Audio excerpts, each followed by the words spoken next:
Welcome to the Edgeworth Echoes podcast, discovering Edgeworth's town, a hidden gem of Irish history.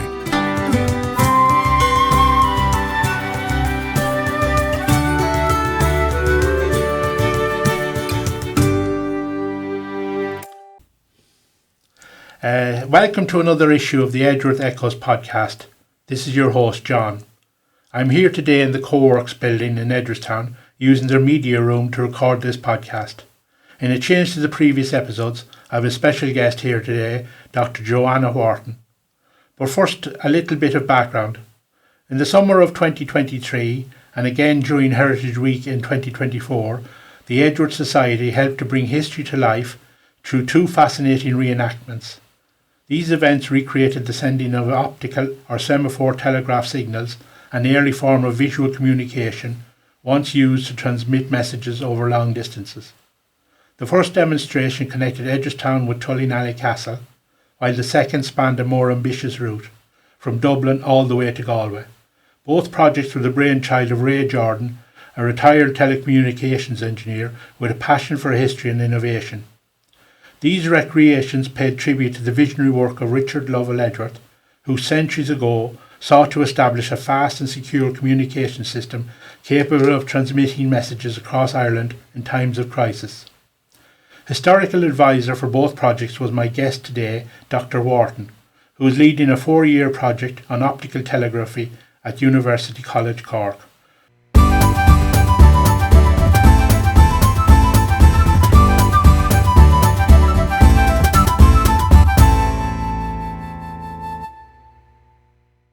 Dr. Wharton, Joanna, you are welcome to Edgeworthstown and taking the time out from your busy schedule to talk with me today. So let's start with your connection to this story. What first sparked your interest in early long-distance communication systems? Thank you, John. It's a real pleasure to be here, to be back in Edgeworthstown. So my interest in the optical telegraph actually began not with Richard Lovell Edgeworth, but with Maria Edgeworth, his daughter, very famous author, inspired Jane Austen, a best-selling author in her day. And because I'm mainly a literary scholar, and my research has generally been focused on 18th century and early 19th century writing by women, I had an interest in Maria Edgeworth, and particularly in her writing for children. And so that's how I came to it, because I was researching Edgeworth, Maria Edgeworth, that is. I was working in the archives a lot, and, you know, I saw this word, telegraph, and it kind of surprised me because, like, I imagine quite a lot of people, when I hear the word telegraph, I think, oh, well, electrical telegraph. Oh, right? Yeah, fair enough. Yeah. So not many people have actually heard of the original telegraph, the optical telegraph. So I was surprised by this, and I looked into it. I learned that Maria Edgeworth actually fictionalised the optical telegraph in one of her tales. That's a tale called Lame Gervas, that she published in 1804. And so that's how I came to it, really, and I was just fascinated that there was this machine that was capable of transmitting information at such kind of revolutionary speeds, many years before they'd harnessed electricity. And yeah, that's where it began, I suppose. That's interesting because, again, like yourself, I would not have considered Maria Edgeworth or even her father as being involved in early telecommunications. So it was interesting to come across this when we started this project a few years ago. Speaking of Richard Lovell, he seems to have been quite ahead of his time at times. What do we know, can you tell us anything about his early attempts at long-distance communication and why he might have tried to get into that field? Well, I think the reason that he and many other people actually around the world, particularly in Europe, started experimenting with optical telegraphy is because it had been successfully established as a communication system in France by the revolutionary government. So a man called Claude Chappe had worked with his brothers. He's the person who's generally credited with inventing this system. And the revolutionary government in 1790s France established a line from Paris to Lille, and that was really, absolutely headline news in Ireland as in many other countries. And, you can imagine this news reaching the Edgeworths and it really being, as I said, a revolution in communications, where previously you could only send a letter by someone on horseback would probably be the quickest way to do it. Now you could send, the French government was capable of sending messages across vast distances in minutes rather than days, hours or days. So that's where he would have, he heard about this system being used, and that's when he started really seriously experimenting here in Edgeworthstown. And the first trials were here between the house, Edgeworthstown House, and Tullynally Castle, which is what Ray Jordan. That's the one we tried to recreate in 2023, yeah. But it was really, initially, I suppose, the reason that he wanted to do it, I think he was just interested and intrigued and excited about it, but also because of the kind of revolutionary, the threat from revolutionary France, threats of an invasion, and then also growing discontent in Ireland. So the threat, the perceived threat of rebellion, and so a system of rapid communication would help kind of make the country more secure in Edgeworth's eyes, anyway. Yeah, I suppose it was a selling point for him that because the country was never far from a rebellion at any stage in its history. Yes, so I suppose there was always that, even without the outside thing of France being involved, you had internal conflict as well over the years. So yeah, that's right. Yeah, that's absolutely right. And so if you could, if Dublin Castle could be made aware of, an uprising, the other side of the country, they could send troops, for example, and respond much more quickly than they would be able to otherwise. Okay, so it sounds like it was a military application initially. However, there's a story about Edgeworth developing a signalling system to communicate in horse racing results.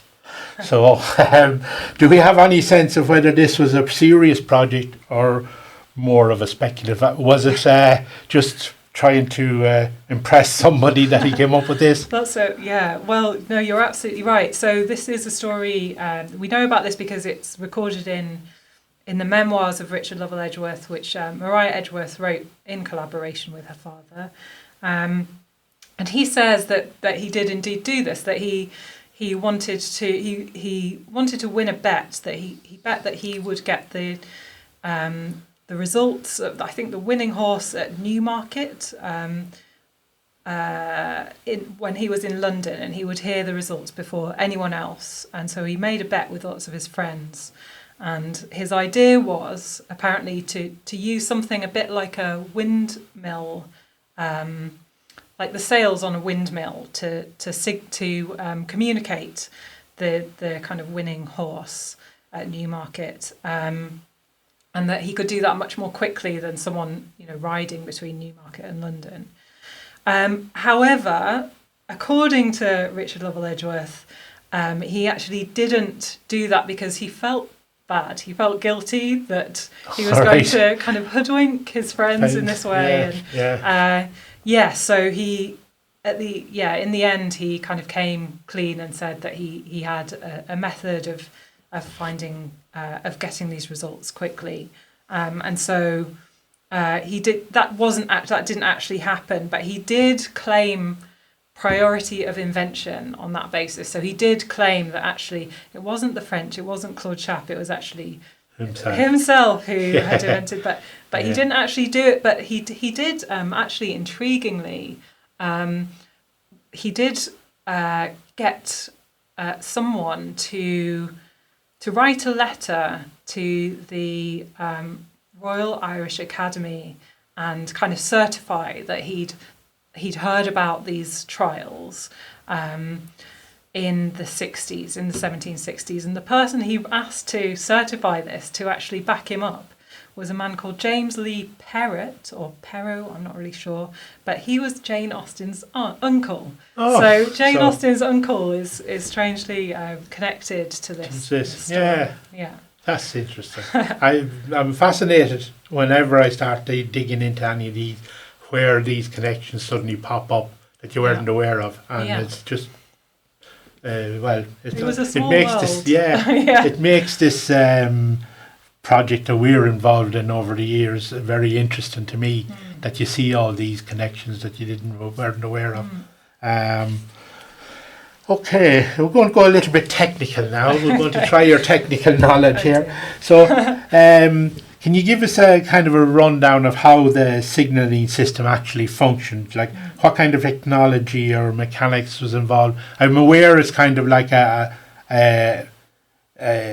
very visual, and it used it sort of levers and that. So, from that point of view, but maybe you can give us a bit more of a detail on how that worked. Yeah, so Edgeworth design was unlike the French design, for example. The French design used kind of moving arms, big wooden arms to kind of make different shapes and send signals that way. These were visual signals, as you say, John.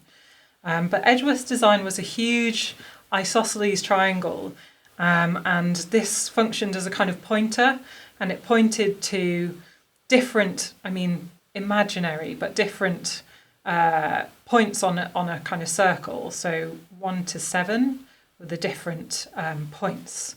So that way it would spin round. So men would spin this triangle pointer around, and they'd be mounted on towers, usually, on top of hills or high ground, and these would be the telegraph stations, and there'd be a series of these stations at kind of intervals across the landscape, so several miles apart. And at each of the stations you'd have several men. Usually you'd have one to kind of move the machine itself, so to spin the telegraph pointer around. And then you'd have men with telescopes, so they're looking out to the station in front of them or behind them, the next ones along the line. And they'd write a code basically by spinning the pointer, and then that would be picked up by the next station and passed down the line using their telegraph. And of course, as well as the men and the telescopes as well, which are absolutely essential, you also had to have a code book as well. But the code book was only used by people at the start and at the end of the line, so, or at like kind of important points along the way. So most of the men actually operating the telegraphs wouldn't actually know what they were sending. They would just be spinning this pointer, moving this pointer around. So it's a kind of security thing there. Absolutely. Yeah. So it was secret even to the men who were kind of operating. Was there not a risk there too, that you don't know, that if you're supposed to be sending 7132 and you send 7133 or something, that you're yes. Is that a risk with not having the code book, or is it? Yes, that's absolutely right. I think that could be, because human error was a big problem. In the early days especially, they had real problems with training the men to send accurate signals. And I think you're probably right. I think that's because they didn't actually know what the messages they were sending were, and it could just be absolute nonsense, and they wouldn't know the difference between, say, 3774 and 3775. They didn't know. So that I think probably was part of the part of the issue for that human error problem. Okay. So in relation to that sort of, this is kind of an extra thing. Was it a case of the coding was referring to individual words or to individual letters, or how difficult was it to send a 20-word message? Was it you were sending 20 separate words, or were you have to send out each letter? You know, like Morse, you have to type out each letter. Yeah, that's a good question. So it's actually a combination. So there is a draft code book that's held at the National Library of Ireland. It's in a very frail state, so not many people will get to see it, sadly, but it shows that they did have both. They had some numbers that were just assigned to single letters, so you could spell out a word, and then they had words, single words, so some numbers would be assigned to like the word I don't know, march or danger, or something like that, a single word. But then they had other messages that were kind of predetermined entire sentences or questions. And these are very interesting to me. So in the code book you have questions like any appearance of fire signals. That's a good one. Yeah. And then commands like cut off the connection with the box. So that gives, just to go back to what we were talking about before, that gives a sense of like actually this was not only about an early warning system in case of French invasion. It was also about kind of Irish rebellion as well. Yeah. And it gives a sense of the kind of competing technologies. So fire signals were actually occasionally referred to as telegraphic fires. So they really were thought of in terms of a kind of competing technology with this machine. Okay. I'd imagine it could be a target for rebels too, to see this is a way of sending out messages, burn the thing down. Absolutely. And that's why so some of the stations along the route, when they actually did build it, were kind of temporary and they were wooden.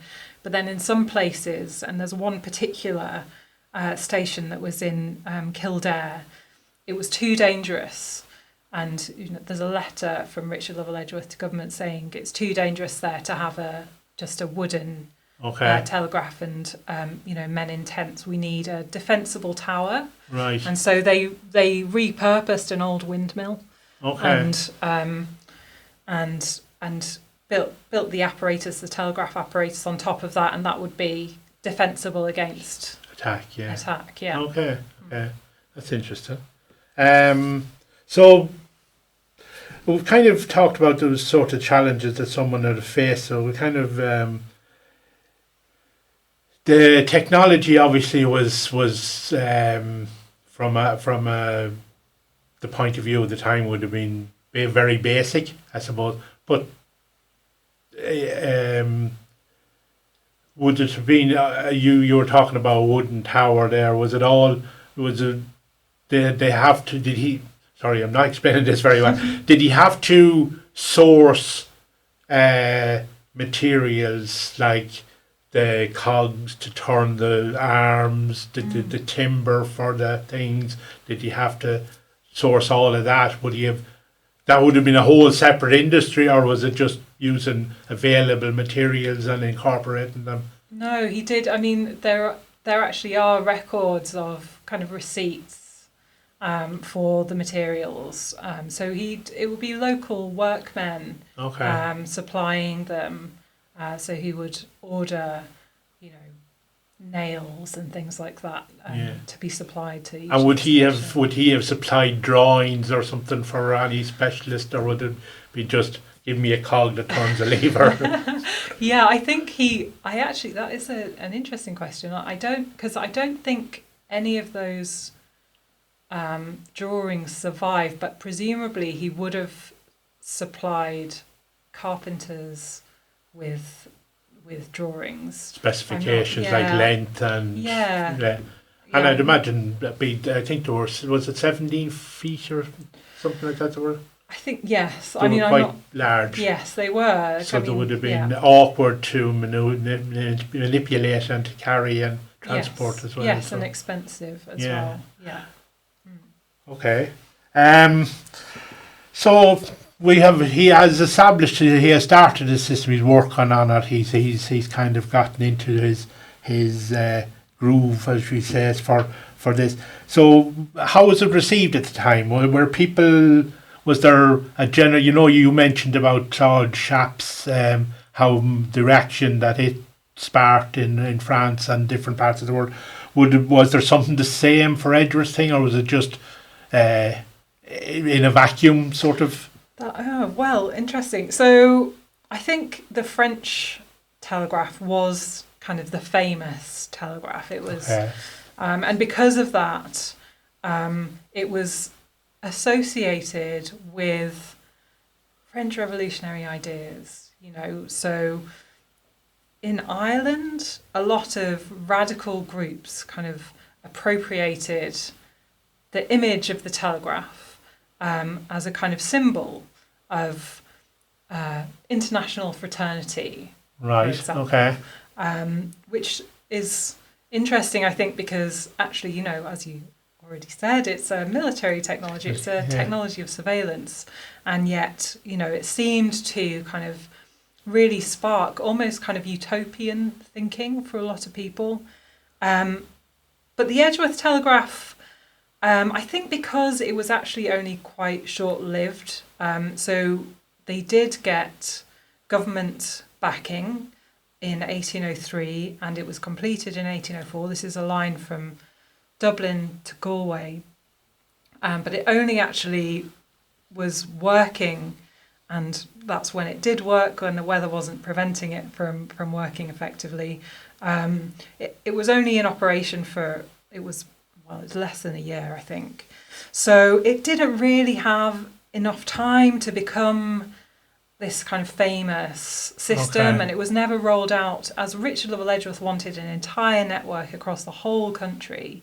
And if that had happened, then it would have had, I think, a much more lasting impact. We would know about it. More people would know about it now. That said, it did receive some publicity. So one notable example is a poem that appeared in the Northern Star. And this was very early on. It was 1796, I believe, perhaps 1797. So it's right at the beginning when he's just starting to kind of experiment. And he had his two of his sons, Richard and Lovell, transmit a message from Donaghadee in the north of the island to Portpatrick on the west coast of Scotland. And they successfully did this, and this was celebrated. So this was a cross-channel, as far as we know, the first, which is incredible, really, an absolutely incredible achievement. And there was a series of reports in the Northern Star, which was a famous newspaper, very popular newspaper at the time, associated with the United Irishmen.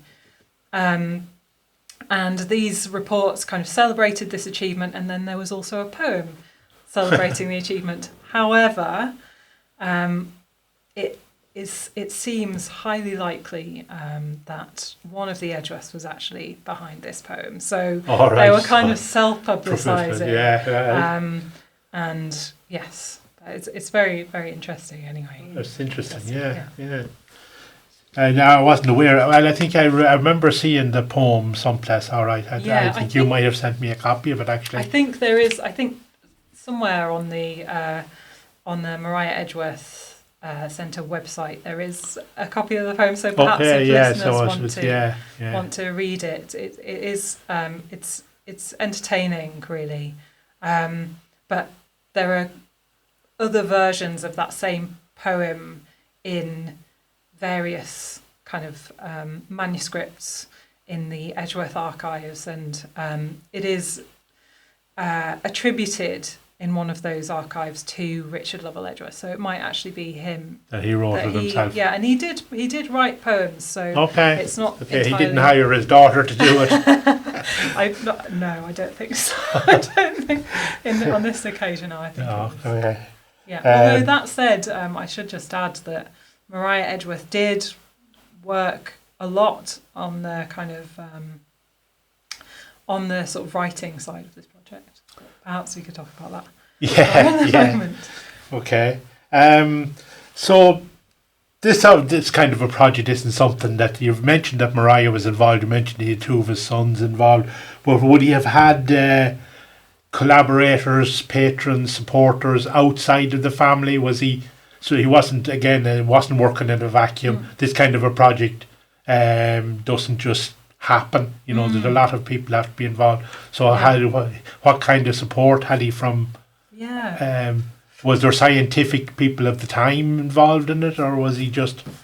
Well, yes. I mean, you're absolutely right that that kind of a project would demand like collaboration with lots of different people. So there were family members, but also his brother-in-law. He was probably the main collaborator, Francis Beaufort, who's best known as the inventor of the Beaufort scale, which measures wind, and he was a hydrographer. Hydrographer, is that right? Hydrographer, yeah. Some of those words are hard to pronounce. Yeah. So Francis Beaufort worked with him to get the Dublin-Galway line established. And yes, the rest of the family, all of the family, I mean, Maria Edgeworth and other female members of the family were busy at one point all helping to write the code books. Okay. And the sons were very deeply involved, and then more people outside of the family. I mean, various friends, but I suppose the most important, I wouldn't say collaborator, but a kind of patron. So the most important thing was to get kind of government backing, and they actually did manage to. It took him a long time. It took him nearly a decade of trying to get government funding, but when he did, it was Philip York, Earl of Hardwicke, who was the Lord Lieutenant in 1803, and he finally agreed to provide some funding for the scheme, and that's why they were able to set it up. And in the code book that I mentioned earlier, that's held, the draft one that's held at the National Library, the final message in it, the last number in it, is actually a couple of lines dedicated to Lord Hardwicke. I think it's something like, "By arms and science, Hardwicke guards the throne and blends a nation's glory to his own," or something like that. So that's the very final message, was kind of this acknowledgement of kind of like a sponsored message. That's a nice analogy. Yeah, that's interesting. So obviously there was a military aspect to this. But did Edward think that there could be a commercial aspect to it as well? Would it be? I'm trying to imagine what would be used for. I know newspaper reports and stuff like that, maybe, but I'm trying to think what kind of commercial applications would be valid for. Was it something he'd considered or thought of or talked about? Yeah, absolutely. Yes, I mean, I suppose a couple of points to make there. The first is that I don't think he had any particular taste for, military action. I think he would have wanted it. He did definitely foresee kind of a peacetime use for this technology. And the second point to make is that the reason we know this is that two of the essays that he published on the Telegraph were both co-written by Maria and Richard Lovell Edgeworth. And in fact, she probably actually wrote most of the kind of non-technical part of the text.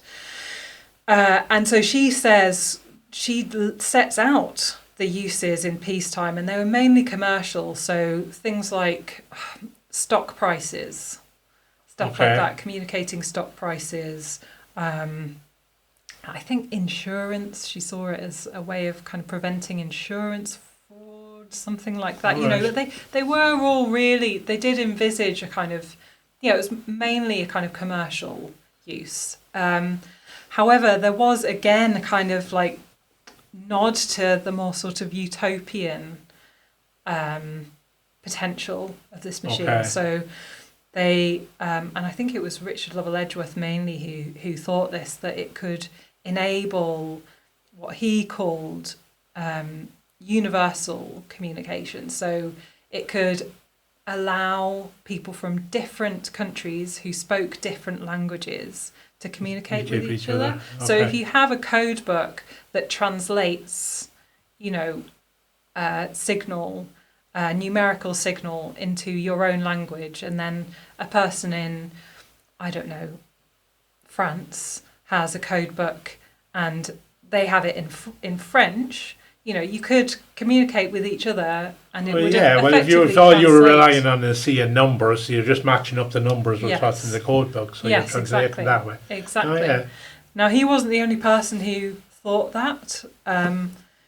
It's rather sort of coincidental, I suppose, but another person who had this idea of kind of communication across national boundaries was a Swiss, well, he was Finnish born, but a Swiss diplomat and poet and inventor called Edelkrantz, who you may recognise that name. Yes, I recognise the name, yes. So he actually invented the Swedish telegraph, and he said, this will allow us, we will potentially be able to speak,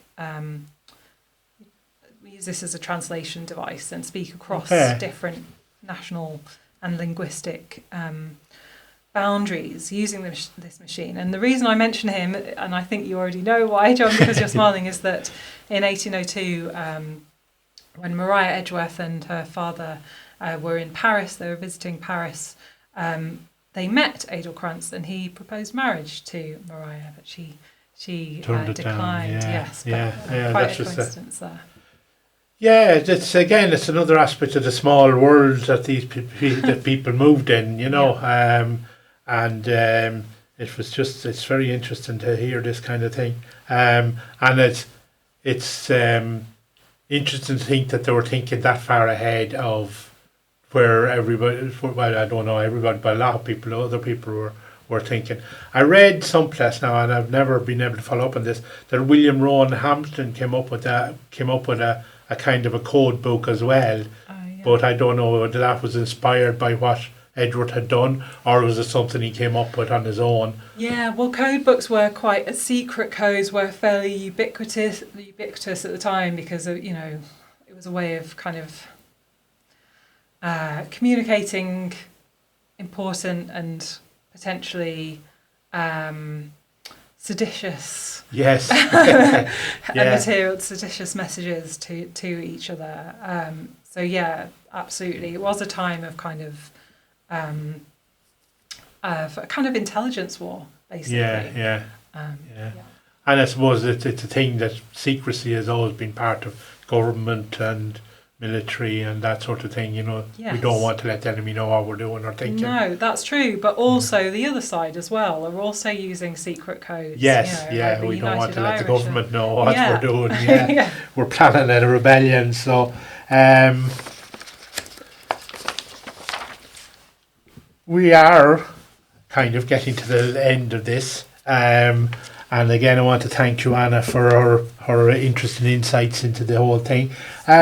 So the optical telegraph wasn't permanently adopted, but do you think it had influences on later developments in communication in Ireland or elsewhere? Because the one thing, I suppose, again, like you mentioned Claude Schaap earlier, he kind of inspired Richard Lovell Edgeworth to dig into this. So I'm sure something Richard Lovell Edgeworth, or at least I think he might have inspired other people to say, this is a good idea, but we could do it better by doing this. Did it have an influence on others? Have anyone cited him as an influence? He was cited into into kind of the into the 19th century in books on kind of early telegraphy. So after the electrical telegraph was developed and then rolled out in various places across the world, there were people who were kind of writing the history of it and pointing to the earlier machine and saying, you know, this is kind of how they did things before. Yes, and so he is mentioned occasionally. So I don't know though if it really kind of if his design necessarily influenced optical telegraphy. However, we do know that his design was taken for the optical telegraph was taken to India by a man named William Boyce, who had worked on the telegraph scheme here in Ireland. Okay.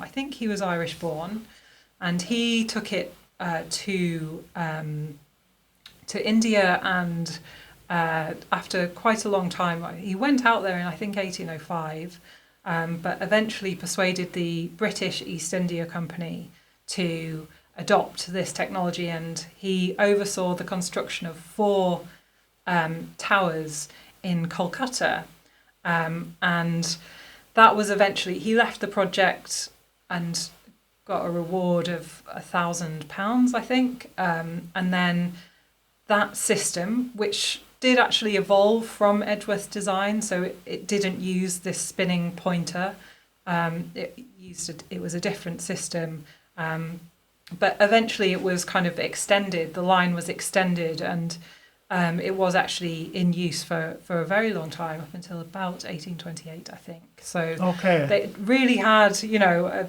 a little known, but potentially quite significant impact. Right. Yes, and my project, that's something that I'll be exploring. I don't know very good. So much. Be looking forward to seeing what you come up with. Yeah.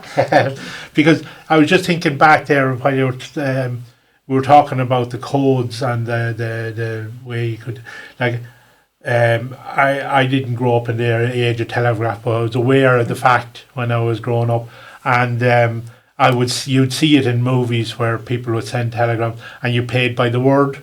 Mm-hmm. So it was very important that you keep your messages very brief and to the point, otherwise you were paying a lot of money. Yeah. And as well as that, when the early text messages came out in the phones, you were limited to a number of characters, so people kind of kept their messages. So I suppose that has kept through the years from the early days of what Richard Lovell Edgeworth was doing right up until modern times, that you kept your messages short and to the point in order to communicate, you know. Yeah, so that's really, really good point. And it also, you know, it means that it's making a kind of, it's having an influence as well on like literary form, you know, on the way we write, which is something I'm very interested in. So very good. Good question. Well, so in an era where communications across vast distances seem so easy to achieve, it's very interesting to look back on one of the early pioneers of long distance communication and the possibilities that were there. Joanna, once again, thank you very much for meeting me here. Thank you to CoWorks and the staff for hosting the episode. And I look forward to any new insights and information that your research unearths. And if there's anything you'd like to say or add to that, you feel free. Only to thank you and thank CoWorks. This is a really great space to be recording a podcast. And also Research Ireland, who are funding my research. Very good. Okay. We look forward to that in the future.